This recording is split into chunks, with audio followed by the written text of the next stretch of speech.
Hi, my name is Patrick Staff, and I'm an artist. Hello, my name is Julie Tolentino, and I am an artist.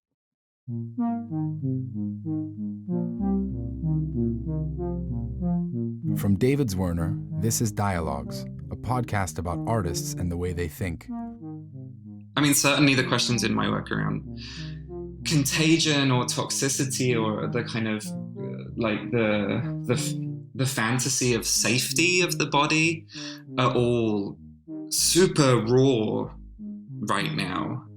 But it's often, in my work at least, I'm often also trying to sort of upend a lot of those assumptions about what is the well-behaved body and what is the irresponsible body. This project that is sort of a lifelong project I have, it's really thinking of the body as a container, which is easy to do, right? The kind of leaky body, the body that is constantly in the state of decay, the space of aging, what happens when the archive outlives the person or vice versa. The body is such an unreliable container.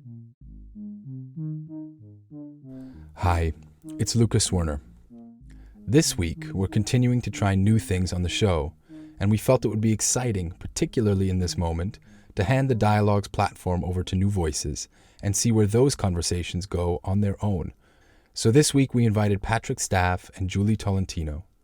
Patrick is an exciting artist who had a recent exhibition at the Serpentine Galleries in London that used video and architectural intervention to comment on the bodies that are typically allowed visibility in institutional spaces.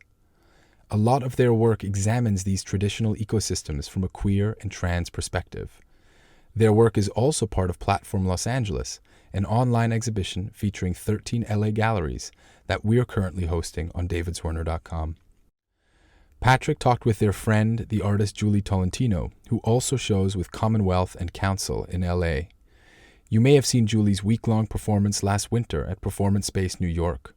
A lot of her work is durational and combines the movement of her dance background with social exchange. Like Patrick, she is also deeply concerned with the issues facing the queer community and other marginalized groups.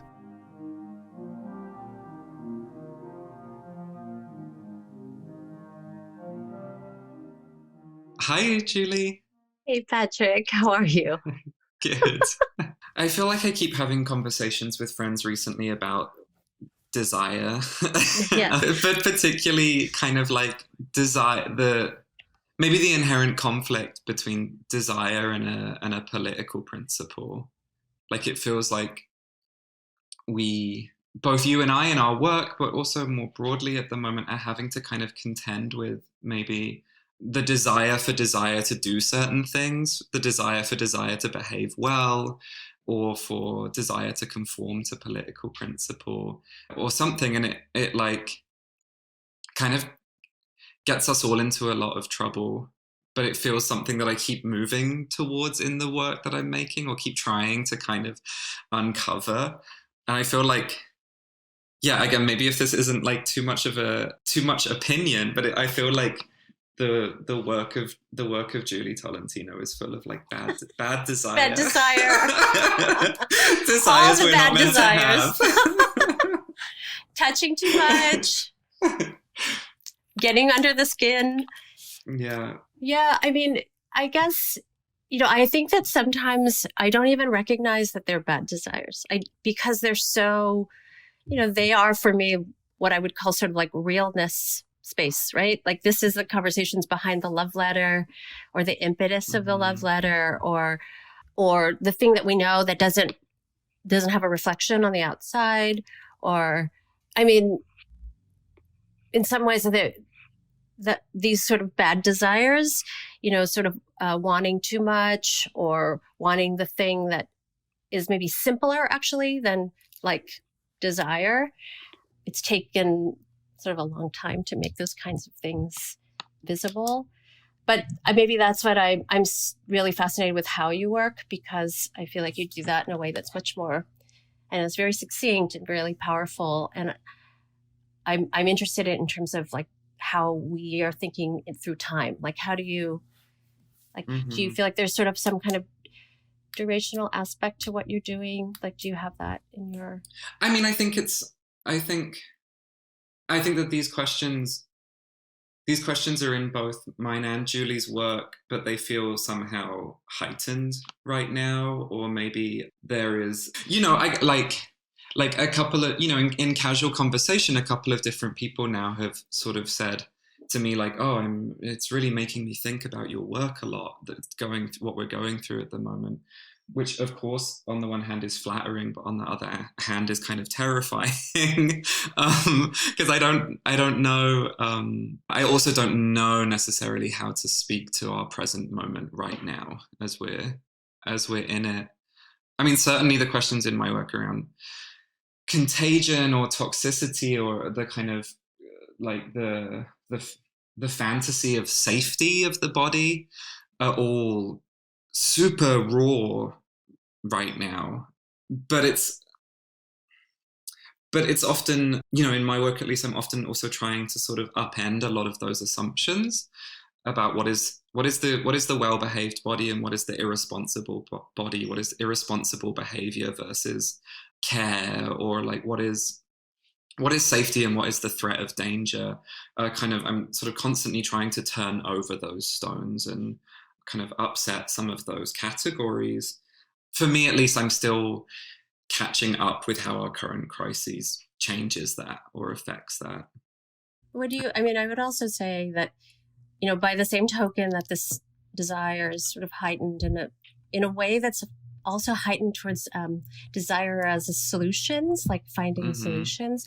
I think that there's another kind of desire that is also this long formed ache. It's the same work as like thinking through the undercommons, or all of the kind of, histories of grassroots rage and queer advocacy and mutual aid. And, so I just sort of feel like, in a way, that is sort of what I feel that anchors a lot of your work, Patrick, and certainly, sort of lays down the groundwork for my work over the years.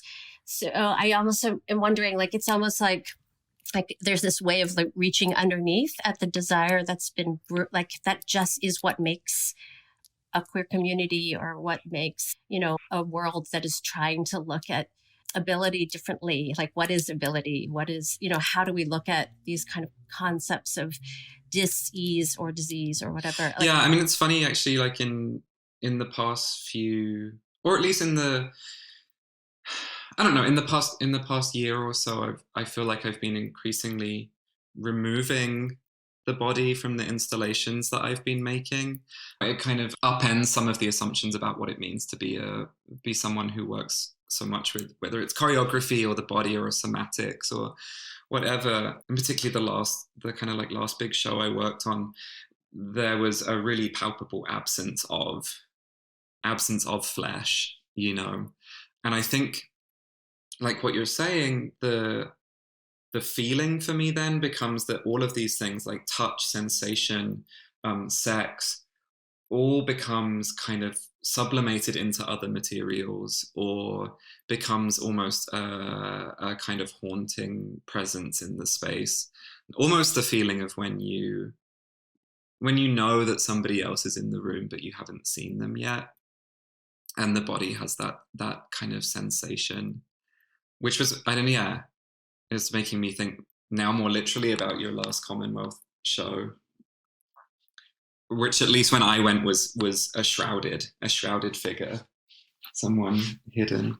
For the last, like, I'd say 5 years, maybe, I've been sort of thinking through, like, what is a space without a body, or also what is a movement without the body itself, like one of the things that we privilege often when we're looking at movement is the actual body, like, in a room full of bodies, you're sort of gravitating towards one's, I don't know, awkwardness or fluidity, or like something that you connect to. And I was sort of interested in in what happens when you take away the body to look at and to really focus just on the affect of the body. Like, can movement produce so much affect that even without the body, you still know that there's a thought process or there's a conversation happening?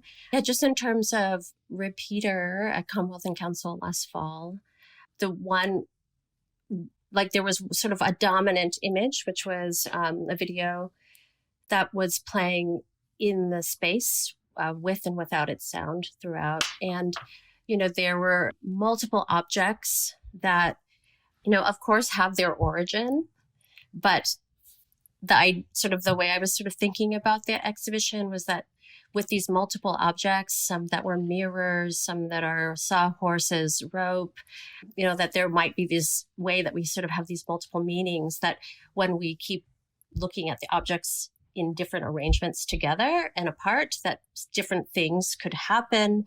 I kind of thought of it as like also different kind of visitations would occur, or because of the visitation, some other kind of configuration would happen. But the main idea was that the exhibition would never stay still, and that there would be a way that it would be an installation in constant motion. Even in its sort of small motion, it would be like even just the moment of just trying to observe and think that there's a way, that there's a motion there, and that it was like based on a 108-hour event, which was the culmination of the 6 weeks exhibition, that performance would be going on for the entire time. And then there would be a marking on each hour, this 108 auspicious number hour. On each hour, I did a small cutting on the inside of my inner thighs to kind of mark the moment. So those were captured in those blood slides and then presented over the period of the exhibition.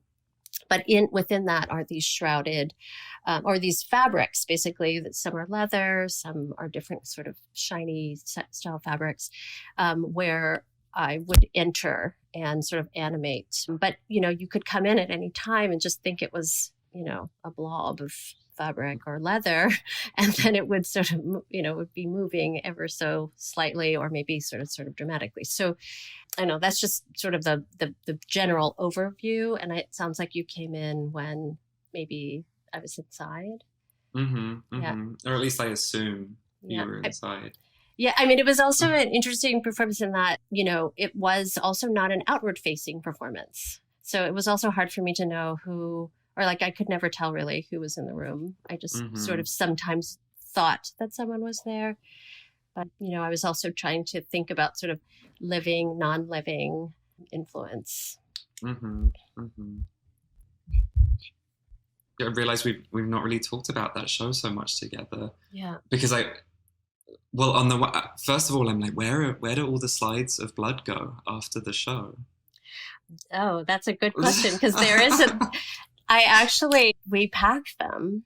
And, the condition of them is actually the big question, right? Because the blood, obviously, there's no coagulant. So it's just the blood. I mean, it's just the blood in the glass. And the glass, of course, is the worst archival material. So, ideally, because they're packed tight in this box where all 108 are held really tightly together, in that way, the blood is held. But what I'm afraid of is that when if we were to ever unpack them, that the dryness of the blood with the slip of the glass would really sort of, completely alter the capture of those hours. So, I don't think it's lost on me that kind of ephemeral future of those held objects are also part of the work itself. When did you start incorporating blood into your performances? Well, I mean, there's sort of two really key times where I feel like I can address this, but I started working. I mean, I was a professional dancer, and I was working in a Black dance company starting in 1990. The same year that I started the Click Club was when I started working with David Roussev's company, and that work was sort of rubbing the experience of women under slavery, their relationships, to the choreographer's, status as being queer and HIV positive, which took many years for him to sort of come out in both of those situations. And at the same time, I was also performing with Ron Athey. And with Ron, we had been we'd been together on the fax machine and the telephone for a year, like almost daily, and before we actually met. And then when we met, pretty much soon after that, we performed at Otis, I think, like the old Otis, outdoors on their Day Without Art. And that was the first time that I had done like a play piercing performance with Ron, which, so I would say that it comes, the actual like manipulation and blood sports come from sort of sex practice, but in terms of performance, certainly with Ron. But then interestingly, when I was with David's company, because I was the only queer person in the company and because he wasn't quite out yet about being positive, he'd often have these strange like accidents, and he would like cut his foot or something on stage. So I was also like the person responsible for helping like contain the situation. So there's like this active / passive / care / like also just, it was like medic, like these kind of situations that kind of pulled that sort of space together for me. And then of course, working in Ron's work with most, I would say, over 60% of the cast members were positive. So I feel like we were always sort of thinking about like how we were dealing with blood just in general. For a while now in my work, I've sort of had, or like been leaning into, I suppose, the ambiguity, but also the volatile nature of different liquids, essentially, whether it's blood, piss or spit, or just clean water versus dirty water. So in the show that I had recently at the Serpentine in London, we installed a pipe system into the ceiling that was dripping acid into the gallery. And it was acid that was made from a mixture of both synthetically produced acids, but also acids that are made naturally in the body, such as lactic acid or something like that. But really it's kind of leaning into, for me, the kind of proximity of threat or the potential of this kind of corrosive, harmful, dripping liquid. And something I've been working on for a little while is trying to convince an institution to let me take all of their, I forget what the word is, it's kind of like their usables in the building. So like door handles, plug covers, sockets, light switches, and have them recasted and remolded from blood, but waste blood. So all of the waste blood from an abattoir or somewhere like that, the kind of excess unusable blood that you can then cast into an object.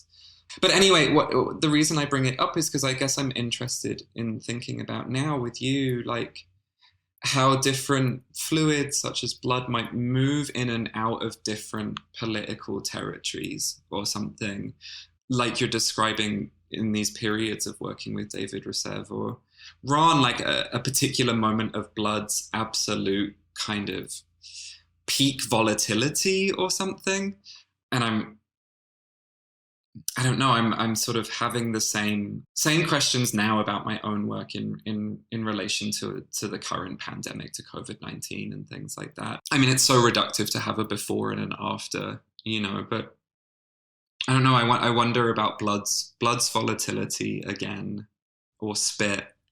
I just wanted to mention one thing that I think is important when we work with blood, particularly all of my work with Pigpen, is actually, minus a performance we just did in New York, almost all of the time that I'm working with blood in terms of like blood spilling out of the body in some way, we always do it like under a red light, so that it's, again, sort of focused more on the affect rather than the material of blood itself, because I think that the sort of like the sight of blood is such a, like, it already is prescribed almost for everyone. It's sort of like, I can deal with it or I can't deal with it. So I feel like that is an interesting aspect of what you're saying about working with a blood that's maybe not material to us, like the blood that's like drained out of an animal's body. We don't know what that is actually, we don't even know what that looks like. So I'm really, really just interested in like again, but kind of moving back under.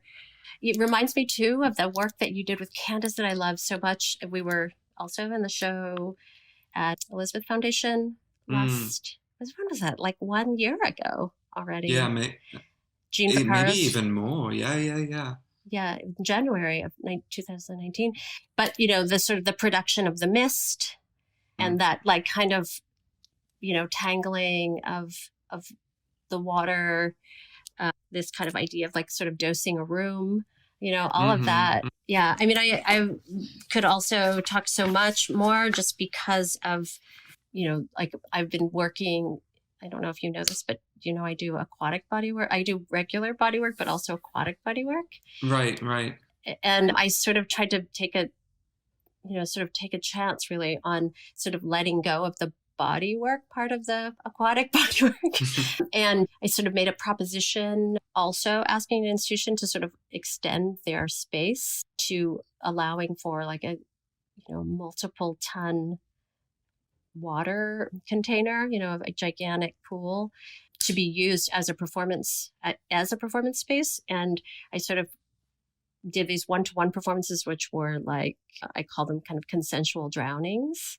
But all of these, I don't know, I'm just sort of, I'm sorry we keep bringing up old things, but I really am more than amazed. And it occurs to me too, how so much of our interests like laid in different places. It's amazing.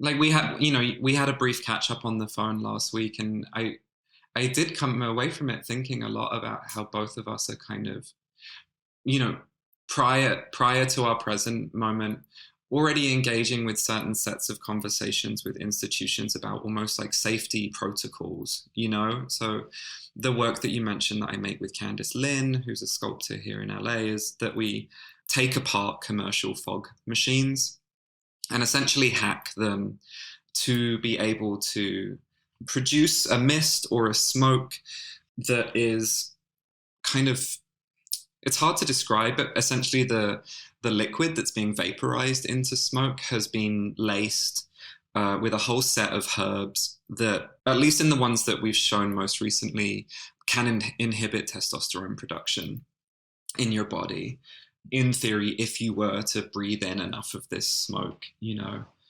it's like you say, it's sort of maybe doing the same thing of having this acid dripping from the ceiling, which is putting this thing into the space that situates you immediately in proximity to something that may or may not harm you. You might get into the tank of water and Julie might drown you. It's happening in both of our works already. But like I was saying before, I'm still kind of reckoning with trying to catch up with what happens now in the present moment or moving forwards with both of our works. Yeah. And part of that is like just sort of acknowledging the difficulty, obviously, of what everyone's going through, but also recognizing that the roof comes off in the situation, and we start to see that the difficulty has always been there, just like the desire has always been there. And I feel like that's, I'm kind of loath to compare the viruses, right? The obvious, COVID-19 and the HIV AIDS situation, just because, we know they're both viruses, but I feel like the conditions of them are so different. But I also know that, the kind of anxiety that it brings is possibly, one, what we have to feel through. It is really impossible to sort of try to pin down even how I'm feeling about it. And, as we even said earlier, like it's easier for me to recognize how many multiple changes I go through each day. I literally wake up a little bit different. Like one day I'm ready to deal with it, and some days I'm sick of it, or I'm, the distance does sometimes works to help me think through it in a way, to be honest. Like, I don't think I can't do a lot of social, like, in fact, I feel like this is the most social thing I've done, that I haven't sort of stepped off of the stepped off of the conversation and Mm-hmm. left the room for a little while. I find it really, really hard to socialize. And I wouldn't call like my work a socializing situation, although obviously it's built on spending a lot of time inviting people to come close. So yeah, there's something about that too that I think is really interesting, that maybe there's some built-in distance in our works that are harder to come by, Yeah. that might be helping in a certain way to like look and feel through this. Yeah, I mean, it's similarly, I have a reluctance to interpolate HIV and AIDS with COVID-19. You know, on the one hand, because I think those of us that are engaged with the topic are constantly trying to reaffirm that HIV and AIDS was not a thing that came and went. It was not like a moment. It is a continuing crisis, you know. And to situate a kind of present and past obviously reinforces that binary. But I also think that there is something, well, I don't know, there's so many things to say about it. I think it's difficult to be an artist who's working from a marginal position of any kind to then be sort of requested to give comment to or make sense of or you know, give account for, you know, is something I try to really resist, at least when it comes to making work around transness. But I am interested in how, you know, how we can think about the ways that viral crises kind of upend social relations, particularly in the ways that I would say that maybe HIV and AIDS and also COVID-19 expose the kind of violence of privatized space, privatized relations, the family unit, the home, certain types of institutions. They kind of reveal, I think, the limits of what we see privatized space being able to do for us or protect us from. You know, absolutely. I mean, I think that's, yeah, the expectation that sort of we actually are comfortable in like capital H home, that there Mm-hmm. is capital H home, or that, you know, exactly. I mean, I feel like it's that sort of expectation that this can be controlled by a certain kind of activity, like, you know, like these prescriptions are set out that would somehow be a one size fits all. Like that is, I mean, obviously there's a necessity to have a structure so that we can, you know, try to learn more about this virus. I mean, I'm more interested in how we start to think about contagion, like what we're thinking about in terms of like what our responsibilities are to each other, and how we can not also create judgments around, you know, somehow what your exposures can be, or, you know.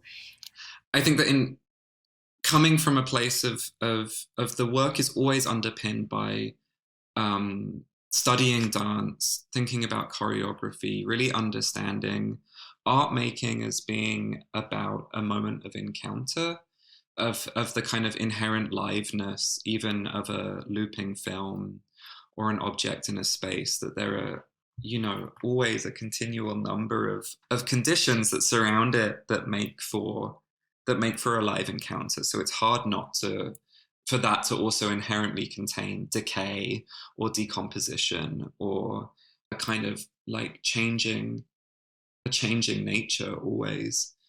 In terms of like working with an archive or historical materials, I think that I've always tried to understand a way to resist a kind of reductive narrativization of queer histories, to sort of really have to work against producing a coherent narrative, usually because I'm sort of questioning, for who would I be producing this coherent narrative? Because I don't see it as being something that is productive on a horizontal level. Between you and I, Julie, it's not useful for either one of us to try to pin down the history of HIV and AIDS for each other. You know, that's not a conversation that happens horizontally. It's one that happens top down.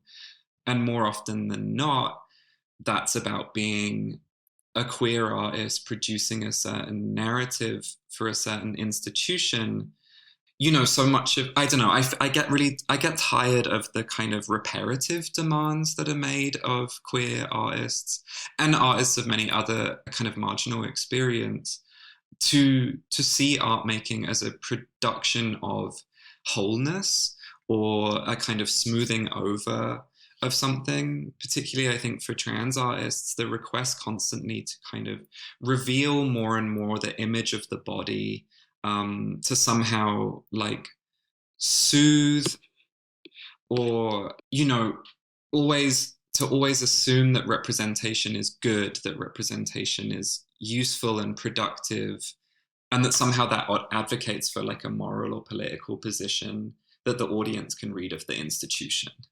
That's where I was like finally trying to get to in there.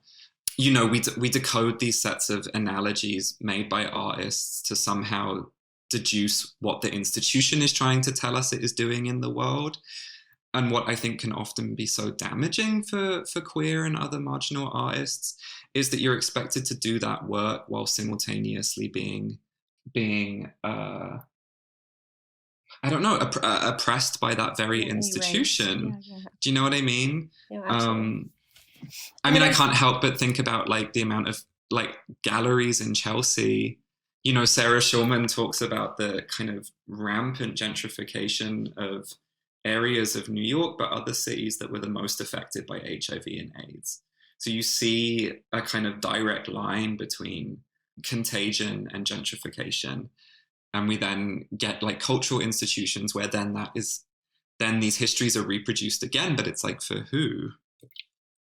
No, absolutely. I mean, it's like for who, and then also, ultimately, what lives are we actually trying to uphold, and which, and what lives are we actually looking to? I mean, that's the other part of also this kind of, maybe it's easier for us to think of the archive in terms of its instability. I mean, even in working like this project that is sort of a lifelong project I have, the Sky Remains the Same, it's really thinking of the body as a container, which is easy to do, right? Like dance does that all the time, or it like the conversation around that is always available. But I think it's the idea here is not just sort of like the body that's able to do things and hold things. It's more the kind of leaky body, the body that is constantly in the state of decay, the space of aging, what happens when the archive outlives the person or vice versa. These are, there's also there's the way that you can contain, like the body is such a unreliable container, I guess. And I feel like if we use that, we can also, like, if I like to think of the institution as thinking of themselves as itself as being maybe a little less reliable and slightly leaky as a way to kind of step off of the thing that you were just describing in terms of creating a relevance, or like, being, this kind of proving, it's like a showing and proving moment or something. Yeah. I mean, I was also thinking like, these kinds of intimacies that you're setting up, or that I'm interested in setting up in my installation work as well, is, there's also a different kind of demand, like a different kind of quantity demand. It's sort of or there's a way that maybe you privilege time with the material, or just take what you need is one way that I like to think of it, or, hang out if you want to, fall asleep. I don't care. Because maybe if we just take more kind of quotidian time, we end up learning what is actually relevant to us. Yeah. And I think to kind of pick up on the idea of time, for me, with so much of my work dealing with contagion, toxicity, kind of virality, these conditions, we can think of contagion as being a condition rather than a fixed state. It's processual.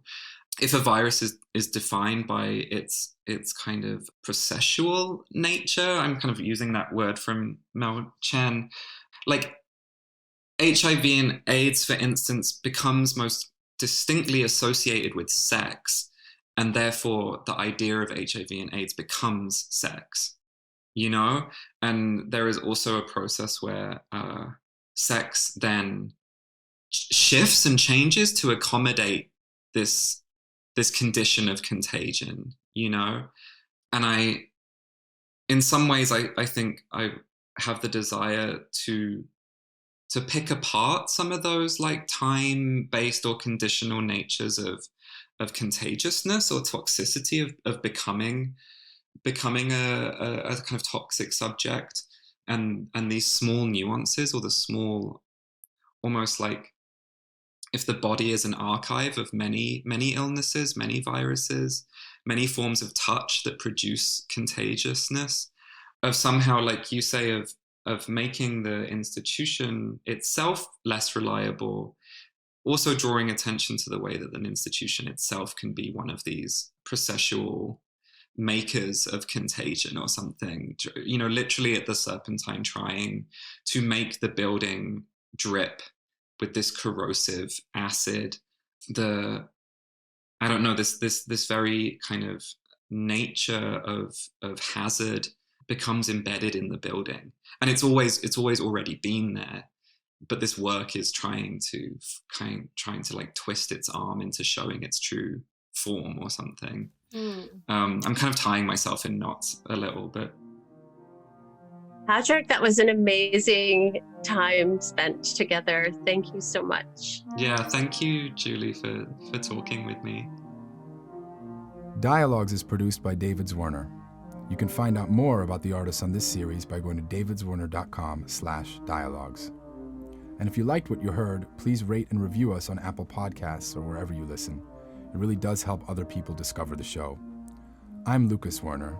Thanks so much for listening, and I hope you join us again next time.